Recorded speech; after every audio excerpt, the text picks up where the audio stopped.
Why do 90% of hackers swear by CounterSurveil? Let's dive in and find out. In the labyrinthine world of cyberspace, every click leaves a trace.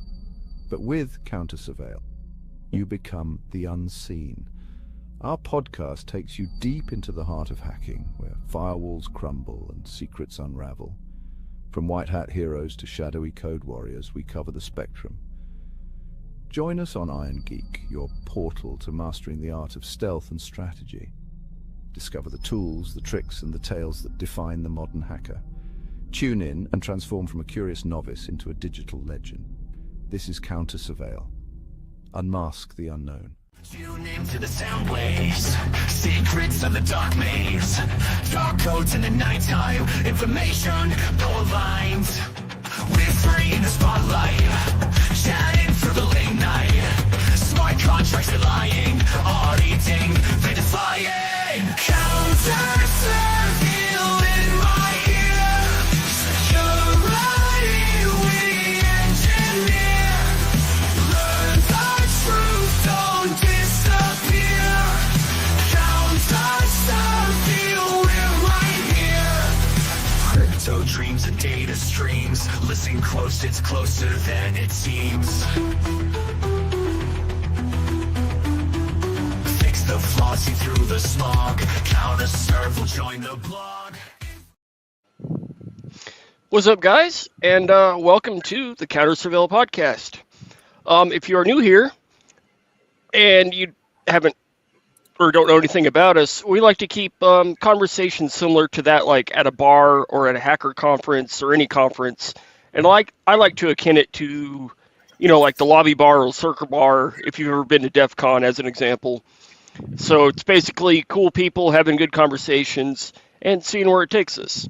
Topics are loosely structured, and if you're in the comments, feel free to chime in. We read them all, and every now and then, we might let you join in with us. And so pull up a seat at the digital bar where the rules are made up and the points don't matter. And if you want to talk really sketchy shit, subscribe to our OnlyPones. We gotta retool that website now. Right now, it's just a phishing site. All right. Oh yeah, I forgot about that. But with that, I think we wanted to start off by talking about some of the cool stuff we're all been working on. And I'll go first by saying I just redesigned my STL file for my sledgehammer that I carry around DEF CON every year. So every year I have to change the number to make it accurate. And then CrowdStrong over here is going to be 3D printing it for me. You may hear noises in the background. Please forgive that. I had to find myself a new printer because my Bamboo died. I'll talk about that later. No, it's just hacker ASMR, dude. It's Are you fine. trying to hack the firmware on it so that you didn't have to be subjected to do nonsense with Bamboo? No, the physical thing started deteriorating, and they decided they weren't going to help me fix it. So, fuck Bamboo. Yeah, all around this week, man. They made some bad choices. Dude managed to pop Bamboo, his own printer, mind you, found a chain of exploits that worked where he could get root, replace the actual software that's running on the thing on top of it. And initially they were not too receptive, but then they kind of changed their tune where they're like, we're going to allow people in the future to upload their own custom firmware if they want to. Please stop finding 0 days in our devices. So, Lambda asks, will it run Doom? Let's find out. Probably. Can I borrow your printer? No reason. That's actually a really good idea. Since it won't run as a printer anymore, why not? Hey. Exactly. I mean, you already said it was busted, so like it is can broken. I run Doom on it? I might try and run Doom on it. So CrowdStrong, yes. What is it that you've been working on? Let's talk about the dice. So we made some jokes a few weeks ago about attribution dice. So I did that. I made some rough demo attribution dice, and with the success of these attribution dice, eventually there will be a point where we start to offer CounterSurveil attribution dice. Someone put them out a number of years ago, or an approximation of the same thing a number of years ago, but you can't buy them anymore. So I made them. Neat little gadget. I don't know if I can show you this.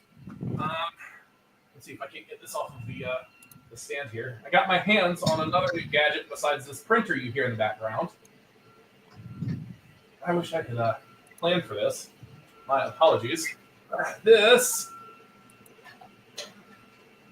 neat little gadget is the Longer Nano Pro.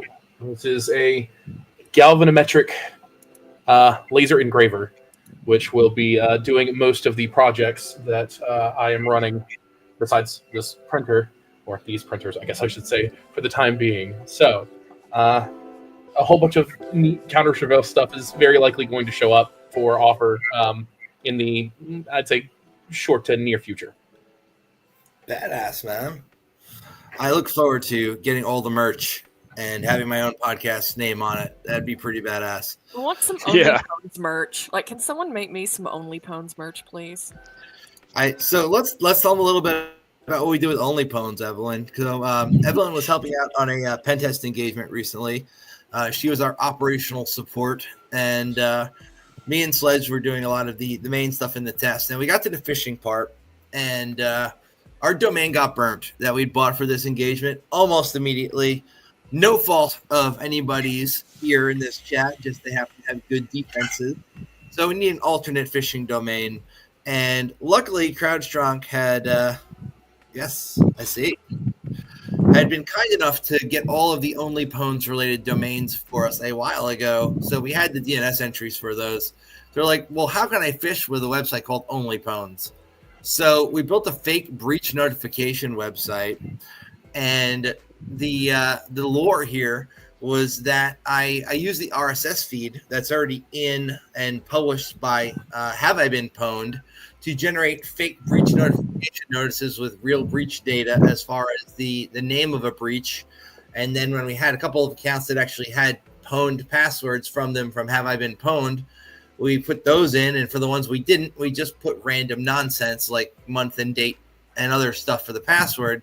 And that was the lore. And when they click through, they get to log in with their company credentials, which GoFish would capture. And then once they're through there, they're going to get a web page that looks very real. That's going to say that their username and an actual one of their passwords a lot of the time has been breached, and then attribute that to a random breach from Have I Been Pwned.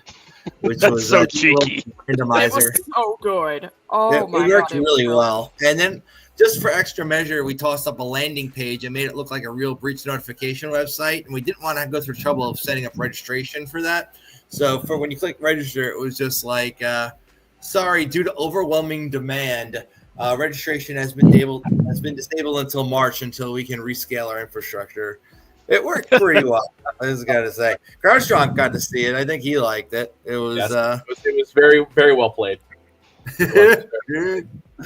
I was happy with that one, and we built that in a day, me and Evelyn. So if you need a girl who can set up some really cool shit in a pinch, that's your girl there. We know somebody. Aw, Hey, y'all listening, put your favorite phishing story in the comments. Yeah, we want to hear all your big fishes. So cats. I've got one for you. I used to run phishing simulations for my old organization. I've been blue team my entire security career, so I was running blue team phishing simulations, and so I did one that was, it looked like there was a Microsoft login from Ukraine that hit my entire organization, and I had it shut down, and I thought I was going to get fired for it because my upper management didn't pass up, the chain, what was happening, and all of the people that were AVPs and above were at the I believe it was the NASCAR museum for an off site thing that day. And my CISO's cell phone gets blown up because they think we're under attack. It's great. So I was instructed very heavily to throw a curveball, an easy toss, and it was cats from a .edu domain. We were not an educational organization.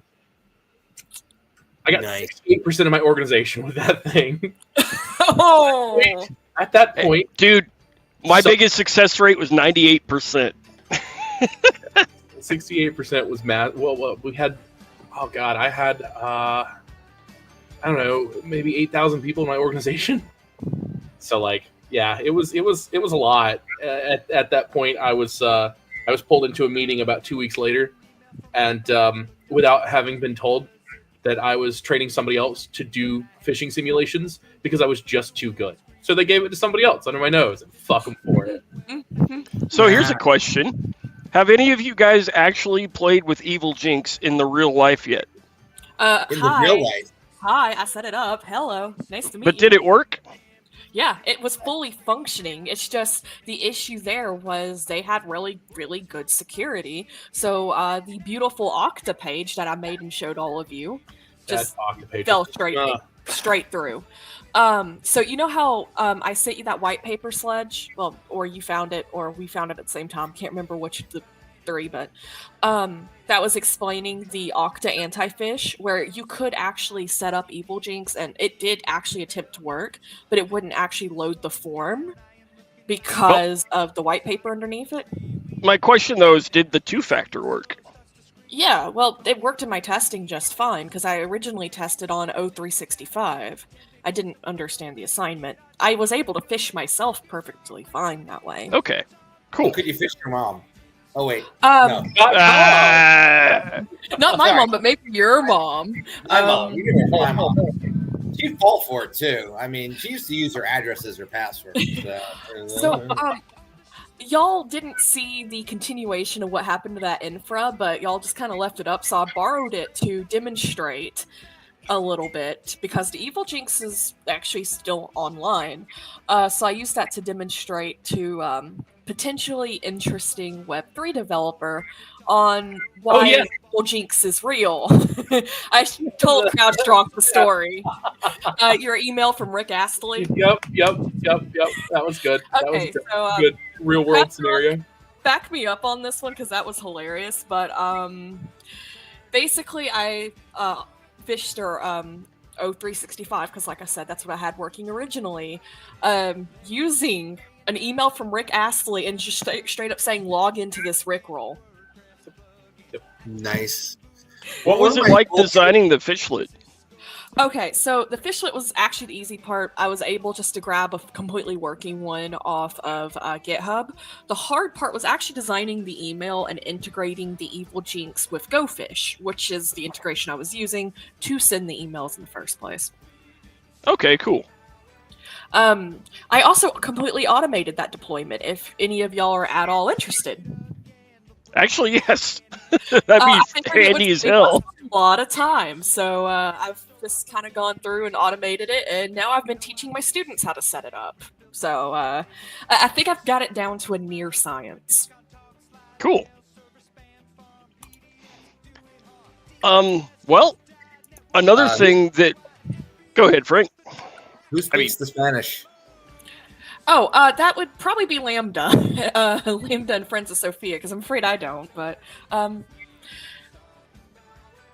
Yo leve una pregunta bien peca. Do you like spicy tacos, maybe? I'm not sure. Oh, Lambda does like spicy.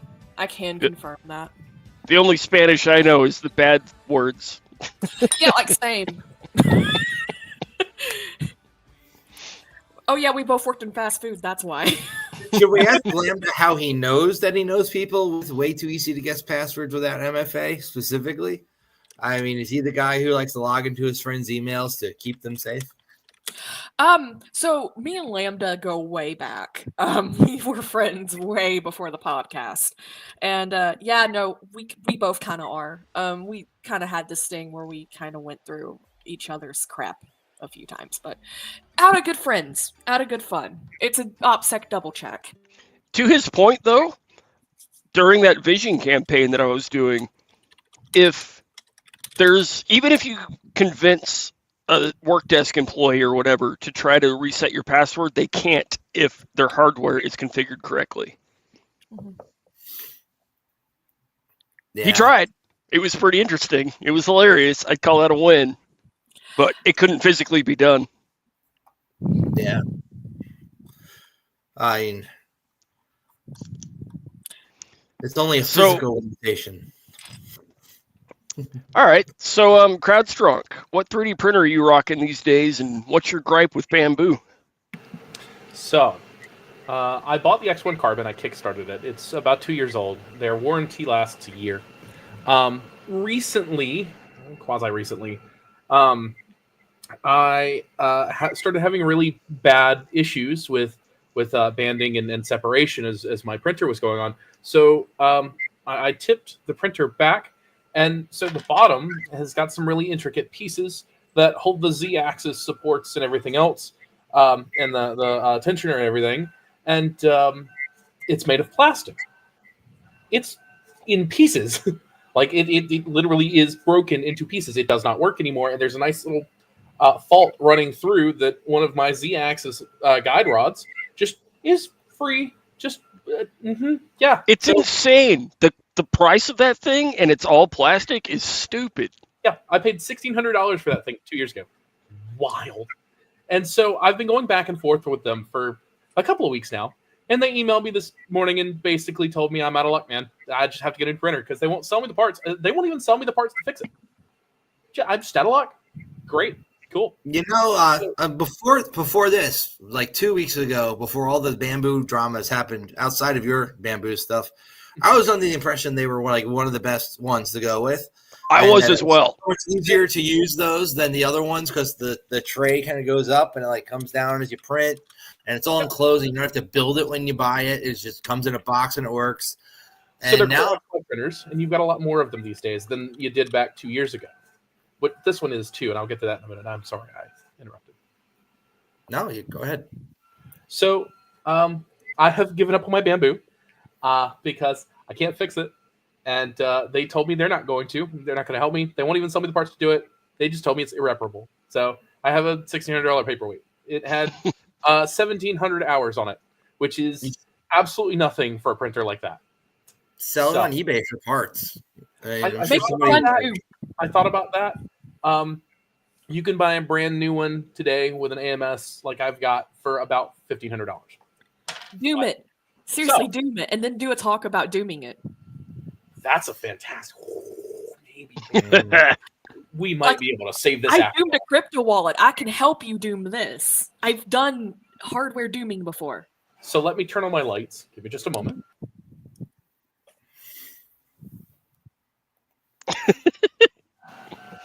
All right. So the new device, this, and I don't think you can see it. My little names at the bottom here.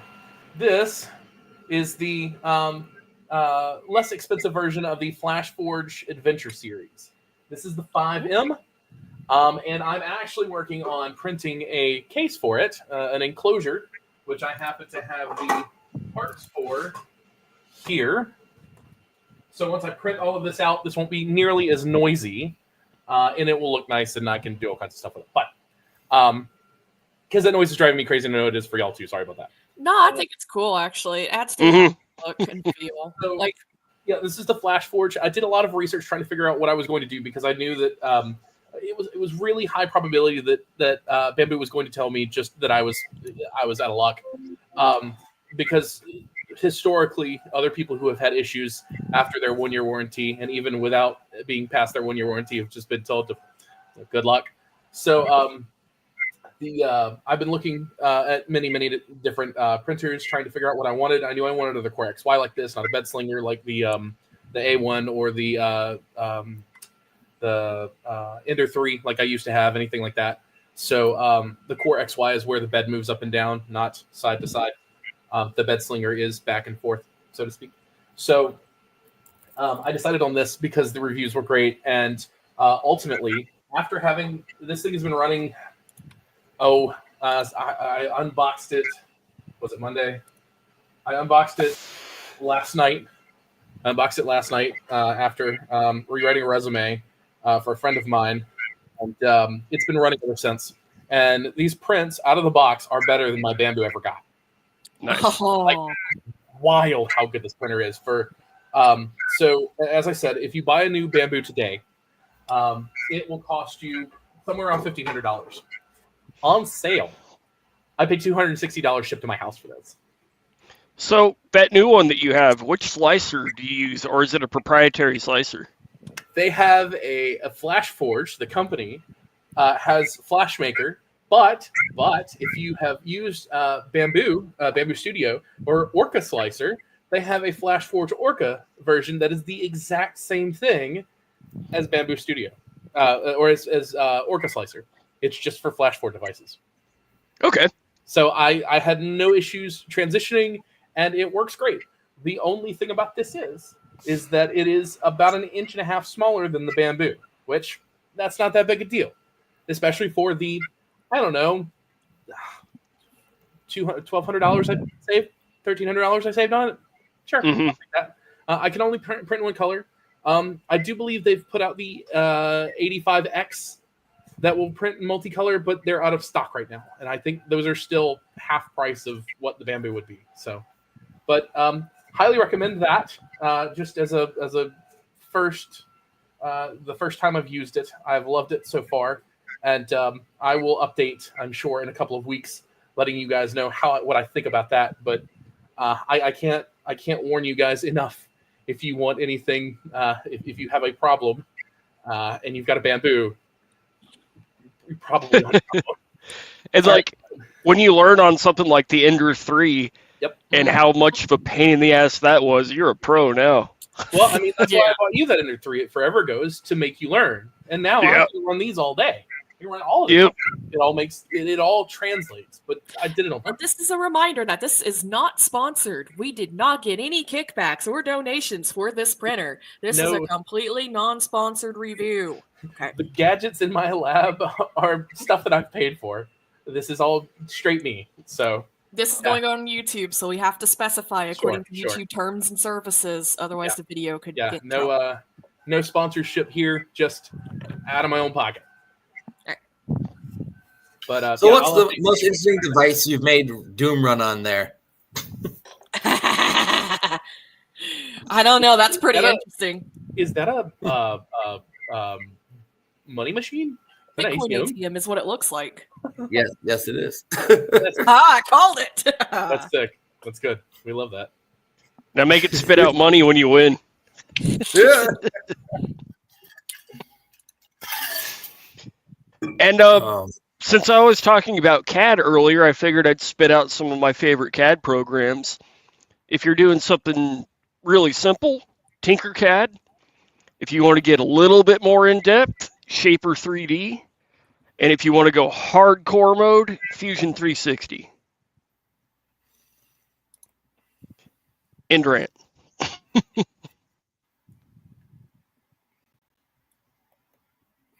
I'm actually still working on learning CAD. That is a thing that I desire to do, because it could be of infinite use to yours truly, but I have not done that yet. So I did see a thing that supposedly can make an STL file for 3D printing something based on a bunch of photos of said object. I have a feeling it probably doesn't work very well, considering a lot of the things that claim to do that, in my experience, have not worked very well. But this one came out like a month ago. I caught it in the articles. If you guys would excuse me just 1 second, I got to take a call, and you guys continue on. Speaking of that, I actually I tried to get he's gone. Everyone, GPT. Let's talk shit about him.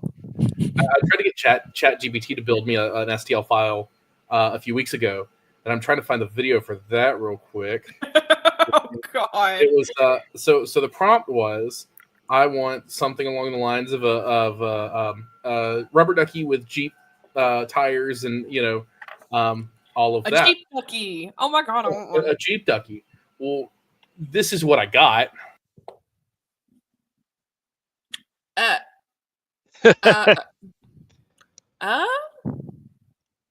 Wait. How is that physically possible? Lots of support structure. Oh it my is not God. physically possible. This was the STL that it spit out, though. So like if you want ChatGPT to do a thing for you, it's not going to do it for you. Yeah. So even if ChatGPT worked for spitting out STL files, right? When it comes to creating your own thing, where you got to pull out your calipers and measure things and do all the things, I'd be curious to see if it can do that. Like, say, give it the measurements, but then you have to specify, like, this quadrant over here. I need a hole here, yada, yada, yada. Sure. When I get to the point where I've, you recommended building a thing for my engraver to do a lot of these at once, as opposed to the one that I did at one time. So I'll go back in once I get the new dice in. I'll do some measurements and see if I can't fumble my way through making something real quick in Shaper, which you recommended. I may actually have you do it with me if you don't mind. Sure. But I've got calipers and everything else here, so I can. I may have it. I may take those measurements and try and run them through GPT to see if it will spit something approximately out, just for continuity's sake. But it didn't do a Jeep duck, that's for sure. Mm-hmm. Did great for resume though. Have you tried running it through a slicer? I wonder if a slicer can figure it out. That was a slicer. That was through that was in Bamboo Studio. Oh, okay. Yeah, I was showing you the model in Bamboo Studio. Gotcha. I'm just wondering, like, you run it through the slicer and see how it tries to figure out the supports for it and everything. Yeah, I ran it in That's Bamboo how you Studio. fry It a said, 40. nah, fam. The buddy of mine I was trying to make that for said that he wanted that printed anyway, and I'm like, I don't think it works that way, man. He was like, I want to put it on my shelf. I'm like, maybe not that one. Yeah, you're not frying my video card with that. I'm sorry. Like, that is a really fast way to overheat a computer. That's all right. Anyway, I digress. I'm a big fan of that Creality Halo Sky. Love it. Yeah, it is also a great printer. Can confirm. There is some methodical post processing you have to do, especially when you're dealing with resin. That's another. I could give a class on that, I'm sure. If anybody ever wants to hear about that, I'm happy to go into detail about it. It's a lot more intensive than dealing with FDM printers. So you have FDM, which is plastic spools, and resin, which is goop that is UV sensitive, hardened, for lack of a better term, goop. Yep. So with mine, I ended up getting an actual like rotating UV curing station and then a washing station. It's awesome. Yep. But there's a lot more you have to think about that. You have to keep the isopropyl on hand. You have to have all the you have to have that UV. You have to have all the things. I mean, you can leave it outside if you really wanted to. Some resins water soluble, but I mean, there's a whole lot more to it. And as I said, I'm happy to go over that one day if you guys want to hear about it. And then I also have mine in this big hood with ventilation going out through my window so it doesn't stink up the house, because resin is stinky. Yep, it smells terrible. So does laser engraving, by the way. It does, yes. Unless you're doing wood, in which case, hey, that's all right. When you're doing these, though, when you're doing cups, that shit sucks. My Glowforge would smoke up the garage until I used an old fireplace hole in the wall to run a pipe through there. I drink and I hack so shit. Cool. It makes me happy. That should be mine. I know a guy that can make you one if you want it. I just want that says threat to national security. As I said, you guys have access if you want them. I don't care. I'll make you whatever you want. I don't care. I also have found out, and I have some handkerchiefs to try it with. I should be able to do cloth with these too, so I may be able to put some kind of logo on these. Cloth? Shirts. I've seen them do shirts. I've seen them do metal. I've seen them do all kinds of stuff. So I'm still in the testing phases of what I can actually accomplish, but like this stuff's pretty cool. CounterSurveil DEFCON flag? Yeah. What? CounterSurveil DEFCON flag. Not that big. I've only got 300 millimeters of space on this. Okay, so underwear. Got it. There you go. That'll work. Yeah. That's gonna be some weird underwear. Okay. It's like juicy on the butt crack, but like it's the CounterSurveil logo. Yeah. Yeah, and the Phoenix wings are coming out on the cheeks, so it looks like fun. That's exactly right. Yeah, there's a neat little. So for this one, you only have such a big area, but it has with it. Let's see if I can get it out here. I've got some cables that were running to it, and I don't want to mess up the cabling. Lasering fabric in before he burns his house down. No, you just turn it down very low.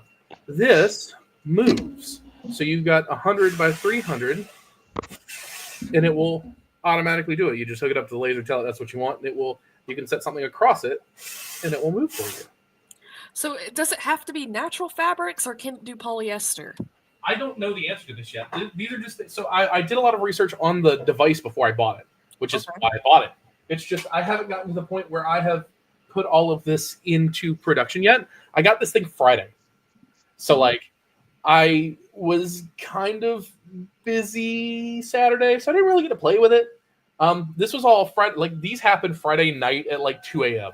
That's it. So I was pretty inebriated and just fired these off to see what I happened. want to put that out there as someone who has a permanent taser mark. Polyester melts. Yeah. Yes, I know. But like, it's a work in progress. As I said, I haven't. You want to get high? I haven't had enough time to figure all of that out yet, but it is something that I'm working my way through. As I said, eventually the idea is to offer some CounterSurveil products, some swag if you guys want it. I know dice sets. I've wanted dice sets since Sledge there brought them up, and he's got a legitimate, But we're gonna make our own legitimates. We're gonna make our own legitimates because blackjack and hookers or whatever, right? Because they don't sell them no more. And what does a maker do? If you don't sell it, I'm gonna make it. That's right. Opportunity, man. Opportunity. We love that. We love opportunity. So anyway, I'm going to stop back and forth about this, and we can move on subjects. So, what is your opinion on the bamboo firmware debacle? Oh boy. Let's get spicy in here. Right back in.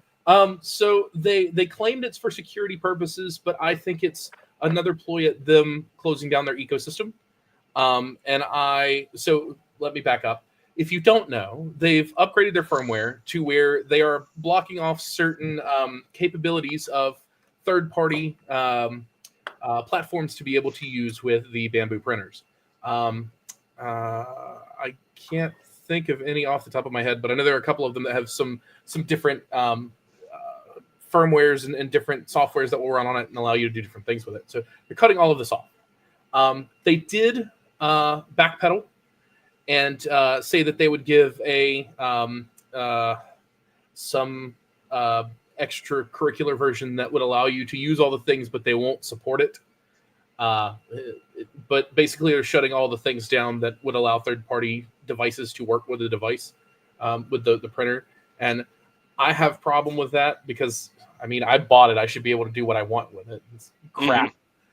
Like this, FlashForge is fantastic about that kind of thing. They offer, I can run Clipper on this if I want to, which is an open source software. Like they've made it extremely easy. But like Prusa and the Ender series did all that. Yeah, done all that. You could run your own thing on there. Yeah, absolutely. Where I think Bamboo's more trying to align themselves with the Apple model, where it's going to eventually become obsolete and you're just going to have to buy a new one because it's irreparable. And again, I can't stress this enough. Fuck you for it. Yep. I'm a little upset. Well, you have to root your 3D printer to make it work how you want. No, fuck you guys. So, point of having a 3D printer is to make. If you have one, you're technical enough to make your own decisions of what you want to do with it. This isn't a cell phone. This isn't a normie's device. The coolest thing, I just found out the other day, Prusa makes one of the best printers, pretty well bar none. Isn't that the one you have to print yourself? Let me know. Prusa, you can do all kinds of stuff with. They have a print farm of Prusa printers printing parts for more Prusas. Which is that's cool. That's neat. So I thought that was really neat. I hadn't heard that until I can't remember what I was watching up the other day. I think I was actually looking. It was one of the ones I looked at for if I wanted a Prusa Next or whatever I decided to go with. And I had looked at the Prusa. They have a 5 tool changer, so 5 heads that will tool change. But good God, they're expensive.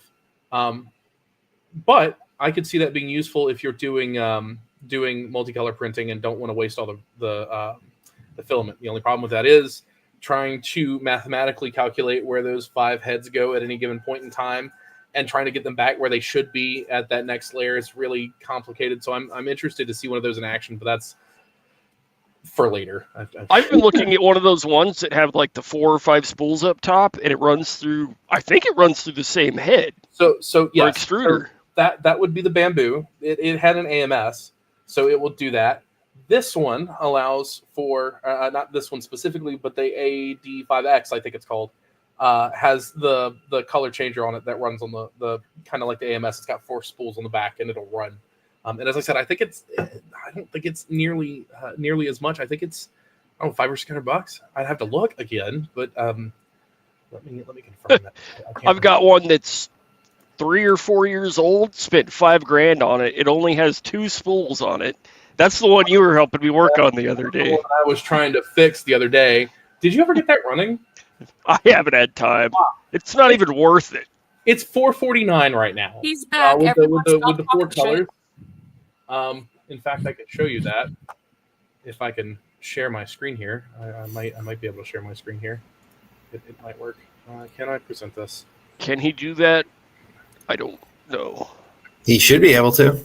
I mean, anybody can share a screen who is not even a host. And, Gotcha. So it pops up, and then we click add to stage.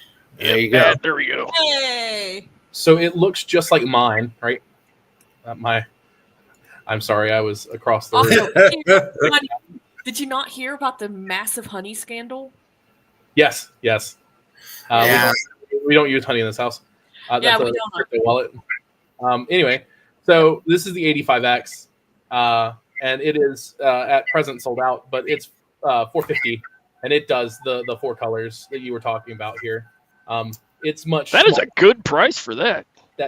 I'm telling you, I am absolutely blown away with how just fantastic this thing has just started out. Now, as I said, I have another 25 plates or so to get this whole gadget, the whole enclosure built. So, like, that's another, I don't know, probably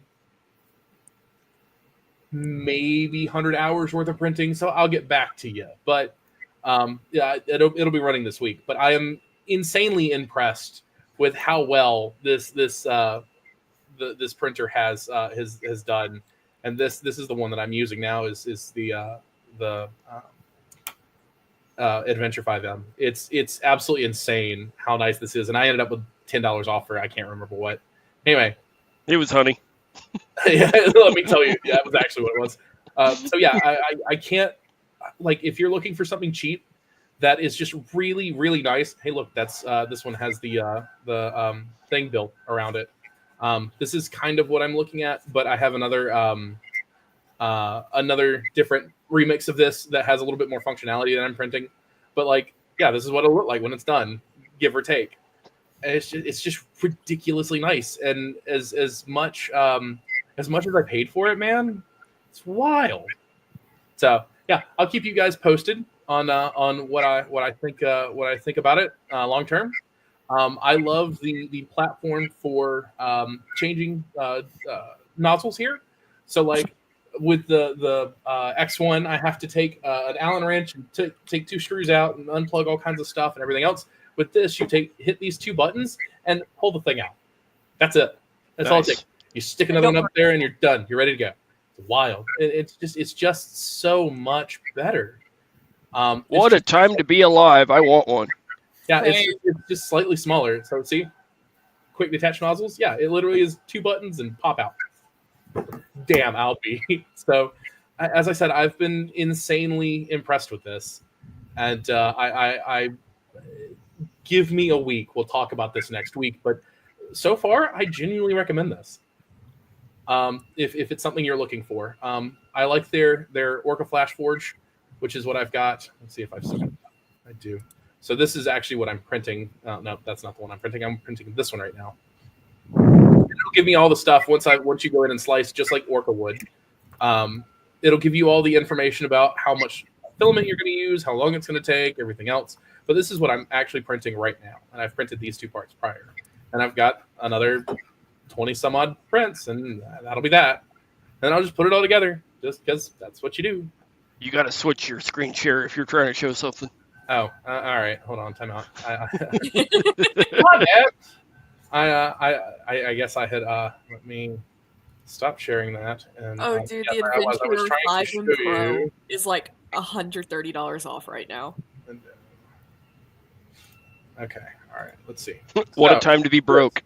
I know, right? You guys got to go get some referral codes before you start pumping products. You know, it's like, there we go. put some money on I mean, at $260, it's dirt cheap, dude. Especially for like a really good 3D printer.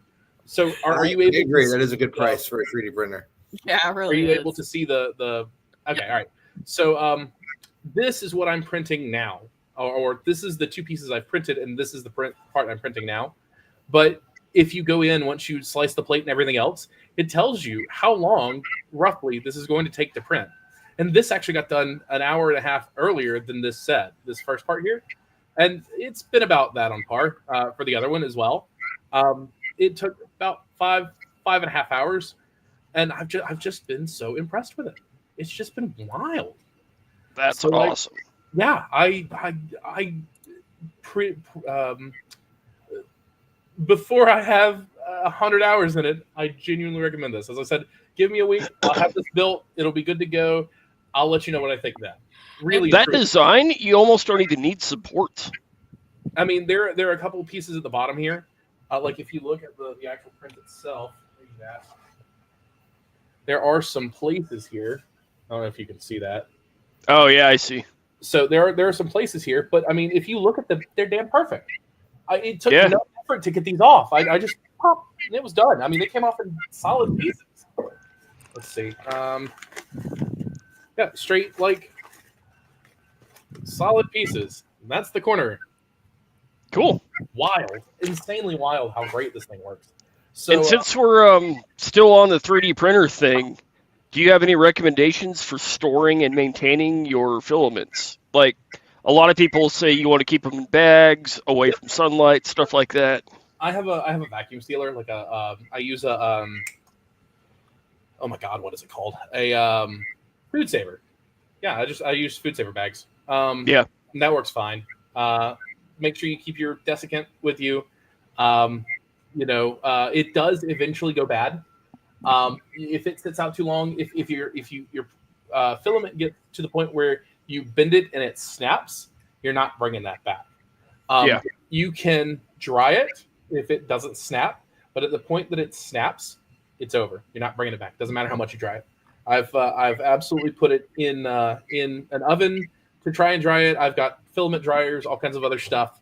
It's just not going to happen. You can't bring that back. Just give that up. As long as you keep them sealed, they're pretty fine. I wouldn't keep them for more than a couple of years. If you get a good sale or whatever, but just hammer throw them as quick as you can. That's really the trick there. But yeah, as I said, Orca Slicer, the Adventure 5M. I can't recommend that highly enough. I have been insanely impressed so far. Have you ever tried recycling your filament, like failed prints? Nope. Cost for that right now is too expensive. There's not a good cheap way to do it. Even in the maker community, like there's not anything that I can just build for it that makes sense monetarily. It is something that I am watching pretty closely because I've wasted so much filament on failed prints and learning and doing all the things. And obviously with this whole bag is like two pieces here. So like, it's a lot of wasted filament, but I mean, I haven't found a good way to do it that makes it cost effective because I'm buying rolls of spool in bulk for somewhere between $8 and $12 a roll, with the exception of the one that you got because it's a special spool. But like stuff like this, I mean, I'm buying in bulk. There's no reason to. It doesn't make sense. It's in the $3,000 to $4,000 to $5,000 mark is when you get that kind of hardware. And I don't have space for it at the moment. But even then, if I did, it doesn't make sense cost-wise. I don't print that much. If I had a farm, maybe. But like, just some asshole, a couple of them, and there's that. Mm-hmm.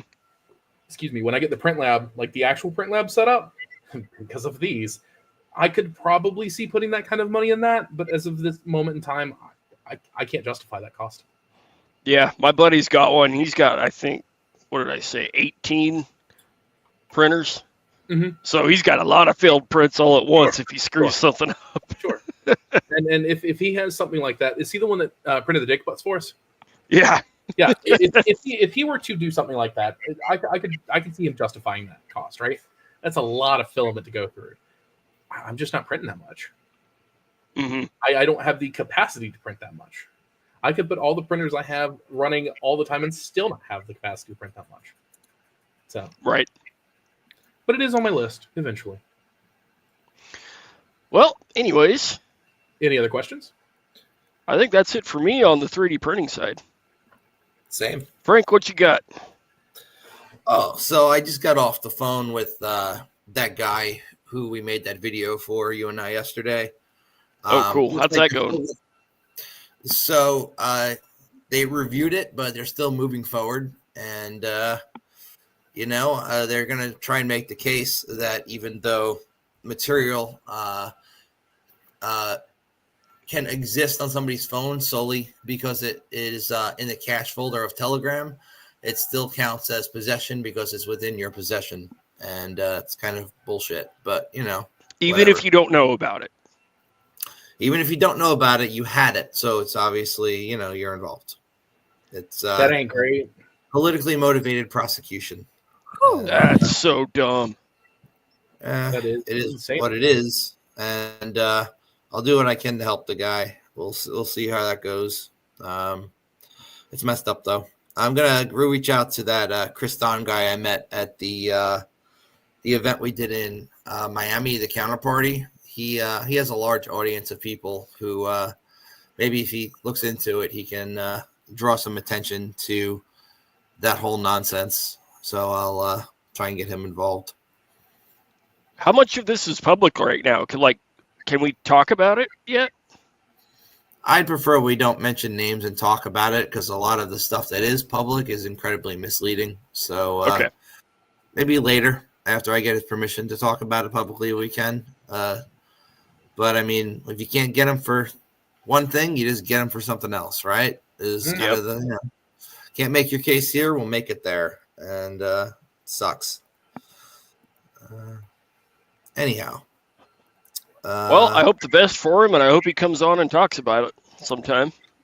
Yeah, I'll talk to him about that. His lawyer might advise against that, so we shall see. Well, probably when it's all said and done. Yeah. Maybe wait a little bit to make sure there's no risk of double jeopardy over here. Mm-hmm. Indeed. So, what else do we got, guys? So we got a bunch of stuff that happened in the news this week we can talk about, including DeepSeek. There's a lot of news with DeepSeek. So, first thing with DeepSeek I wanted to bring up is how the announcement that they were able to build this model for substantially less than what OpenAI and others have built their models for, and the fact that it will run on consumer-grade hardware sent stocks spiraling this week. A lot of energy stocks specifically I saw go down because a lot of their estimates as far as why their stock price needs to go up and will be going up is because there's a lot of talk about building new power plants to help power the AI revolution. And if a lot of these models can now, that are equivalent to, say, ChatGPT-4, can be run on local hardware, there's not necessarily going to be as much of a need to build out said new power plants, I'd argue. And by AI. Then we saw a stupid SQL injection from the same DeepSeek people. And they've been under a sustained denial of service as well. They did leak a lot of credentials within their database, which is also pretty dumb. And I'm looking at that right now. From my understanding, you also cannot create a new account on DeepSeek, at least their official stuff. I mean, you can still run a Hugging Face version of it, but you can't create a new one on their official web UI because they had to turn off user registration due to people bombing their login and user creation form and automating creating new accounts for emails that they're never going to use them for, trying to overload their systems. So, it's been fun. I can imagine technically inclined people who's lost a lot of their tech portfolio as a result and had a crash this week might be the ones behind that. But who knows? It could be nation state actors or anybody else. It was ChatGPT. It was those folks. Sam Altman was like, you guys get me a bunch of agents on DDoSing this right away. You know, there's an article from yesterday that the headline is researchers say they had a 100% attack success rate on jailbreak attempts against DeepSeek. Yeah, I saw that too. Grandma. So that model is not protecting itself as well as, say, other models, which are, I would argue, not just one LLM, but multiple cascading LLMs with layers in place trying to avoid you from getting answers to certain forbidden topics. Whereas in the name of efficiency, and they're not running as many protections on this model because it can run a lot less hardware. So, you know, but yeah, I mean, guardrails are a thing, I guess, for a reason. You can make the case either way if you're, you know, like, and you shouldn't be able to just ask a GPT how to do something horrible and have it give you a response. But on the same side, if somebody's determined to get that information, if they're not getting it from a GPT, they're going to find it anyway if they look a little bit harder. So I think you can make both sides of that argument. And yeah. And isn't DeepSeek like open source and distributed? I don't know too much about it, but I think that's what it is. So you can pull down and run the model locally. Parts of it are open source. I don't think the actual compiled model itself is open source, but I could be wrong. I'd need to look into it. Because that would be an interesting conversation if it is, but we don't need to speculate. Yeah, speculation is a good rabbit hole of going down, talking about stuff you're not sure about and making guesses, and then people arguing based on your guesses. And yeah, it's probably best we don't speculate on something we don't know too much about. DeepSeek has just been a whole thing on the news lately. It's on everybody's minds as far as I've been hearing, you know, between the attacks against them and the all the other stuff we kind of brought up already. It's kind of been a crazy week in the AI world. And yep, like I was saying earlier, what a time to be alive. I saw Perplexity recently got a R1 reasoning model. So when you ask it a question, it's actually doing chain of thought in front of you and explaining how it's coming up with its answer. And it seems to be using multiple agents to do so, which I thought was pretty freaking cool. Oh, cool. That's pretty sick. I want to go play with it now. Go play with it. I mean, you should still have an account, don't you? Yeah. What else? What else is there? There's a lot of stuff in infosec news we could go over this week. Of course, Fortinet had another issue, and that's not really surprising. It's like, do they even audit the code that they put on these things before they pop them in production at this point? I'm kind of like, no. I was listening to an interview also on David Bomble's podcast, who is way better at podcasting than us. We can learn from him. And he was talking to that guy, Occupy the Web, OTW. Yeah. I've got something that it just hit me. AI, back to AI before we jump off of that. I don't know if anybody's been paying attention to John McAfee's Twitter, but they apparently resurrected him as AI. What? God, what's it called? AI Infinity or AI something. Let me look. I gotta figure this out. It was the most wild left field shit ever I'd seen. While you're doing that, I have to make a Fortinet comment. Fortinet and 7 scores ago or something like that is the joke. You work on that one, you could definitely make it work.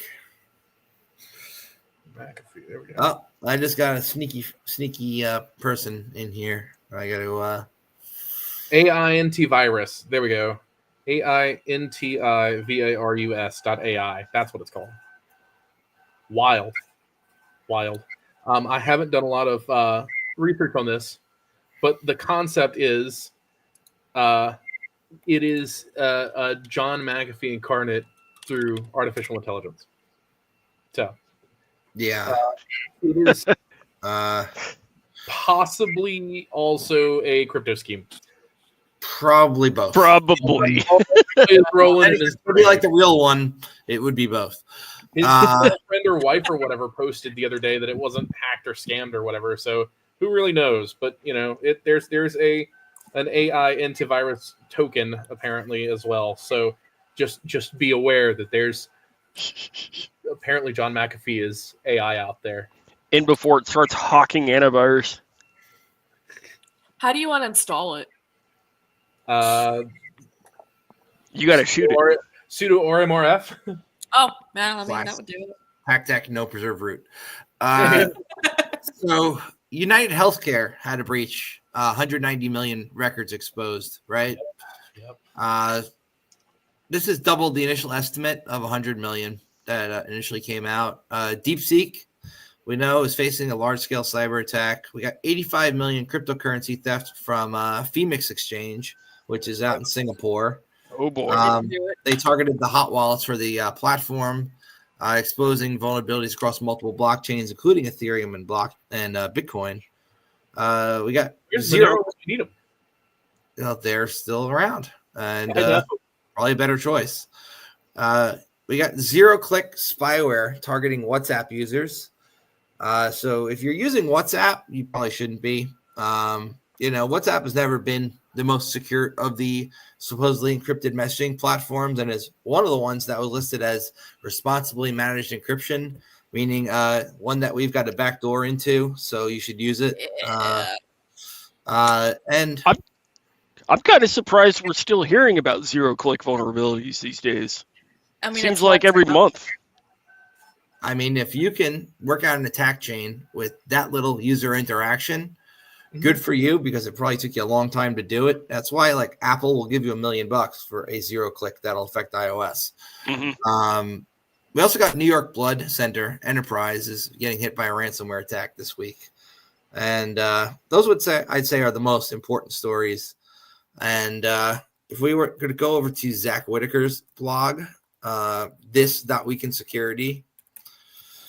There are a few others we can cover real quick, and then I'm going to get going because I have some other stuff I have to take care of tonight. Mm-hmm. I mean, plus, keeping it a reasonable length isn't a bad thing. Sometimes we have to, go take wheeze as well. That's what she said. Oui, That is oui. what she said. So I had while you're looking for that, had escargot. I went on a cruise back in November. Had escargot for the first time. Definitely try it. You'd think. Really? Snail. You'd think. Ugh. And then you do it, and it's delicious. It's kind of like Rocky Mountain oysters, right? No. Yeah. They're awesome. That's a little Yeah. down my willingness, but snails were all right. Genuinely. Rocky Mountain oysters is the kind of thing you just don't think about where it came from, and you're fine. Until you get a raw one. Yeah. You It's a pretty ballsy thing to eat.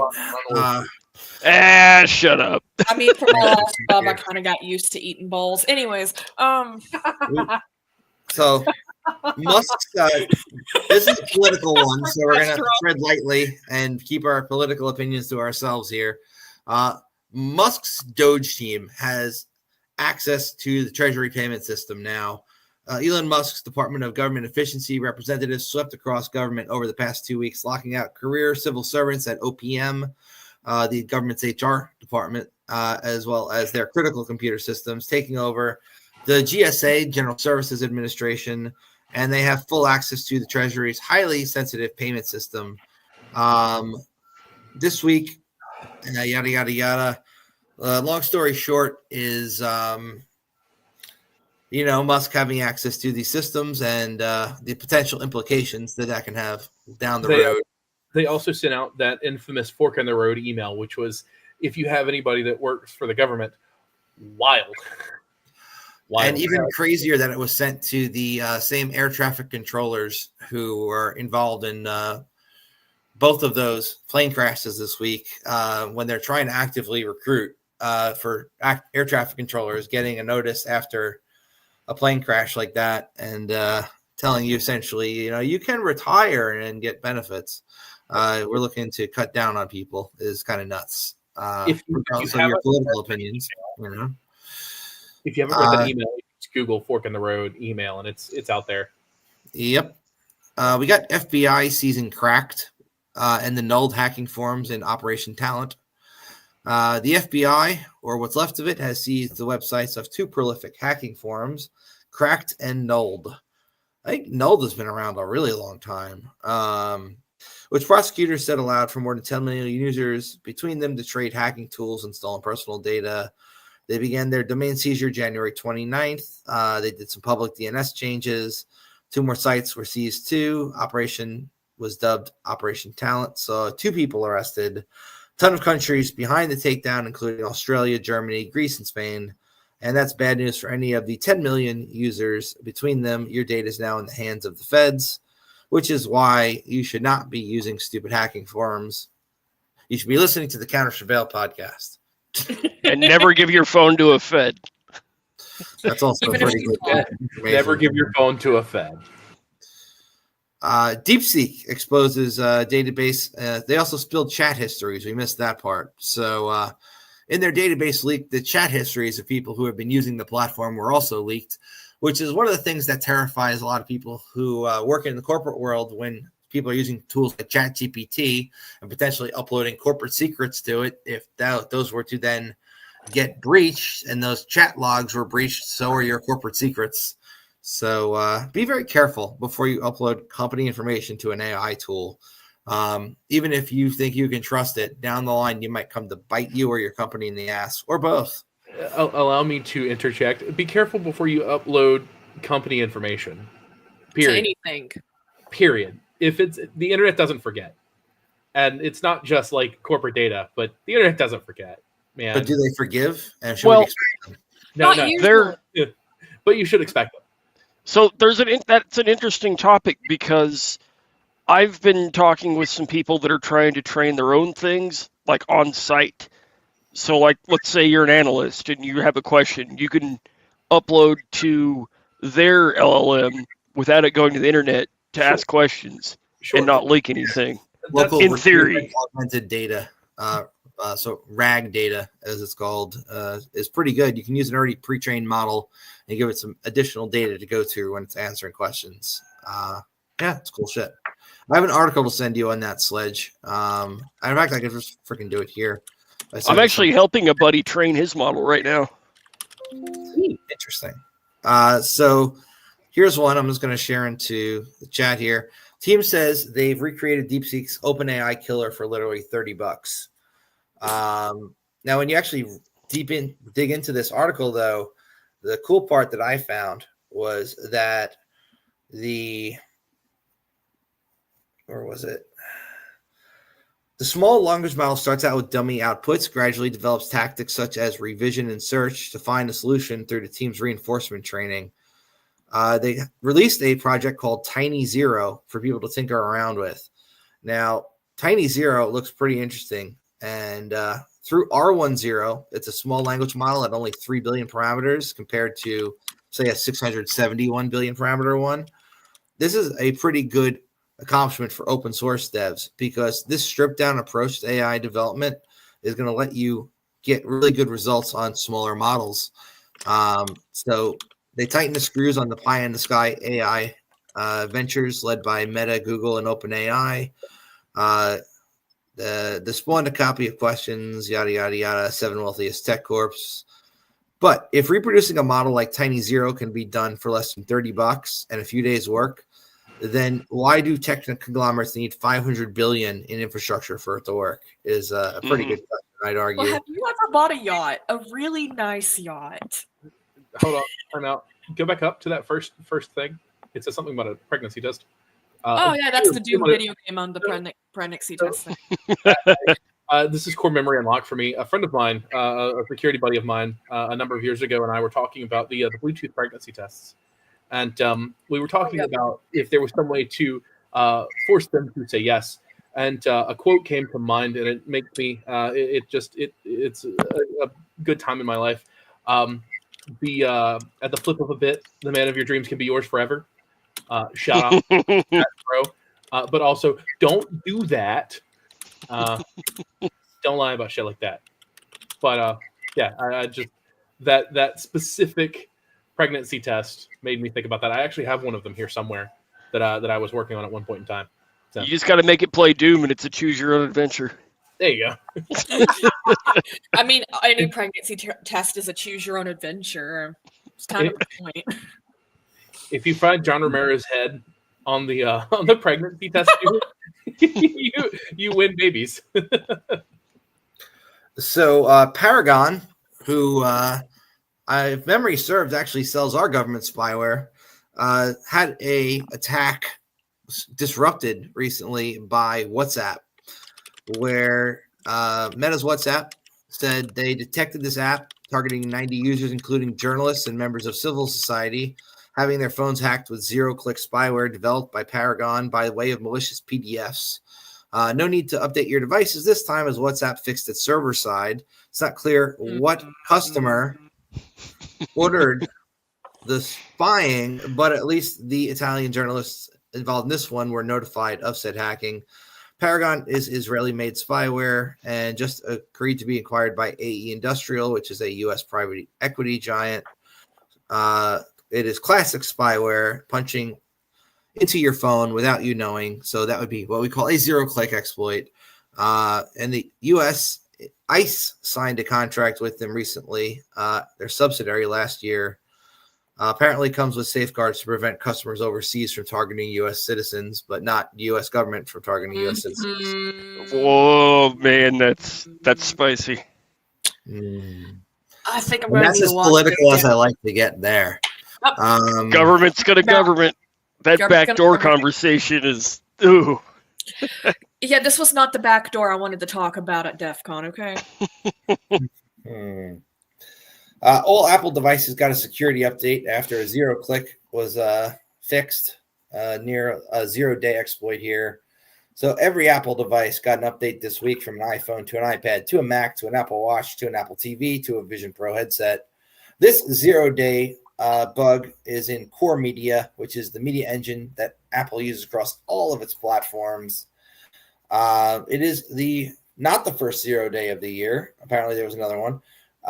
But they have seen this particular bug being used in relation to spyware compromise. Devices that are running less than 17.2 were being actively hacked, whereas other devices were just vulnerable. When you can deploy spyware through a video file, it's pretty freaking scary. We've seen it before with images, with different libraries used to render images being, used for the same purpose. And we've seen it with codecs in video software before. So it's not new, but just because something is not a .exe file on Windows or a .dmg on Mac doesn't mean it's not going to pop you. So be careful with what you download. As always. But no, for real, if you ever find like this cool USB stick sitting in the parking lot, just plug it in. There's bound to be some cool shit on there. I found this one in the parking lot. Let me plug Hacking video plays again from last week. Uh-oh. That anonymous video. That was so good, but just like, can you slightly edit it to make it more punny? I think anonymous would be a little more punny. I'll work on that for the next revision. Needs more dad jokes.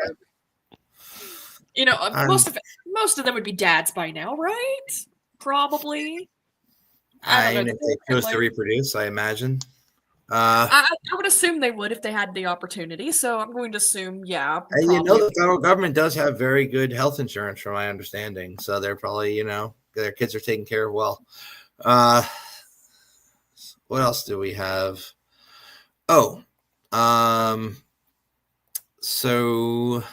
there was a couple other things I wanted to touch on real quick before I get going.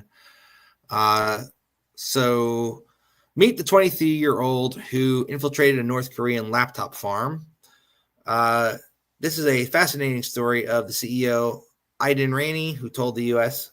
how he infiltrated a North Korean IT worker operation aimed at exploiting U.S. businesses. It goes behind the scenes and offers rare insights into how North Korean operations work to gain employment, earn money, and then steal and export corporate data. that so-called triple threat. And that's a good thing for you to look at on your own time. We're not going to look at it here. SonicWall, another 0-day. Let's just go over that. I mean, SonicWall and Fortinet, you just don't use them. Don't use them. They're having a hard year. Almost 1 in 10 people use the same 4-digit PIN, that being 1234000, and many others when they did some statistical analysis of reused passwords. So if you are going to use one of these 4-digit PINs, maybe don't. Also, Color me shocked. You know, pins are not really that great. There aren't that many permutations on a 4-digit PIN. And if you're not going to lock your device out, there are things that you can run, you know, with like an Arduino, for instance, that will go through all permutations while acting as a keyboard. So, Ducky? Yeah.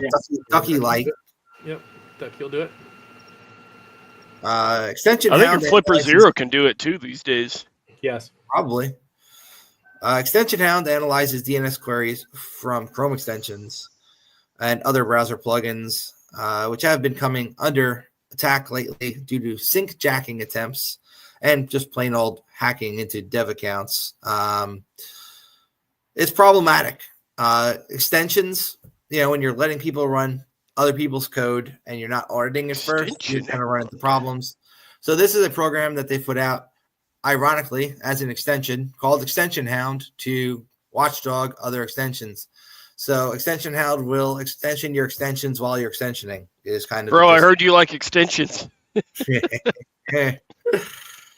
And Power School, you know, they finally start some disclosures, even though everybody's already aware of what happened with Power School at this point, hopefully. Mm-hmm. Gemini has been helping people hack. Apparently some good pre-programming prompts can kind of get it to give you some pretty good advice and help it let you write malicious code so much with guardrails. Some of my pen test friends highly recommend Gemini. I mean, I like StarCoder myself, but teach their own. MGM hacks 37 million people twice. What's worse than a massive hack of 37 million people? A hack of 37 million people twice, which happens to be the case after that 2019 leak. Saw all those records posted online, then a ransomware attack in 2023. Saw the Las Vegas property hit. Following these breaches, customers have now sued them in class action suits, consolidated into one mega class action suit.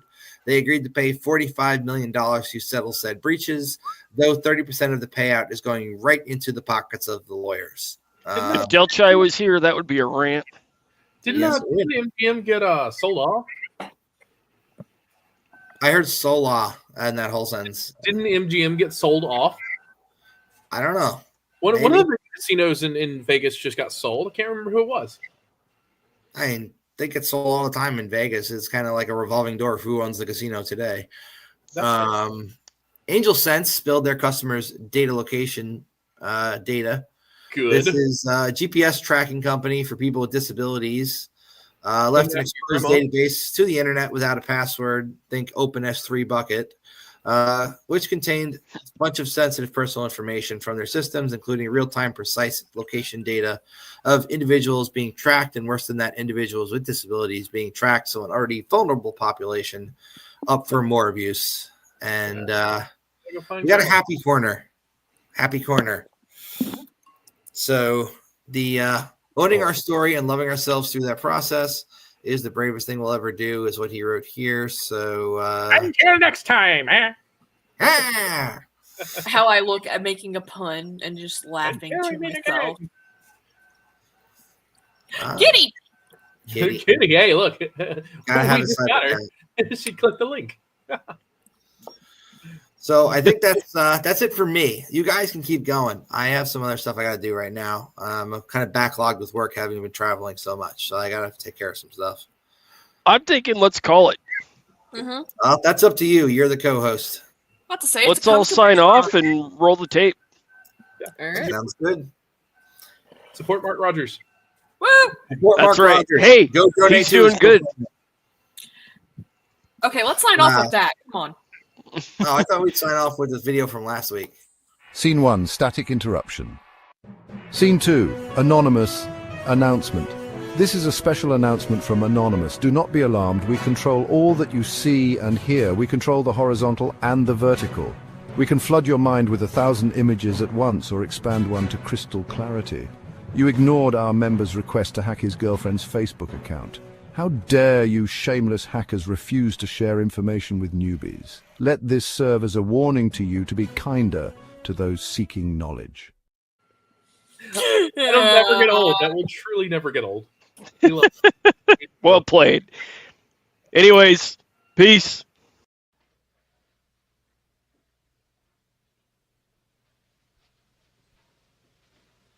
You're still here? It's over. Go home.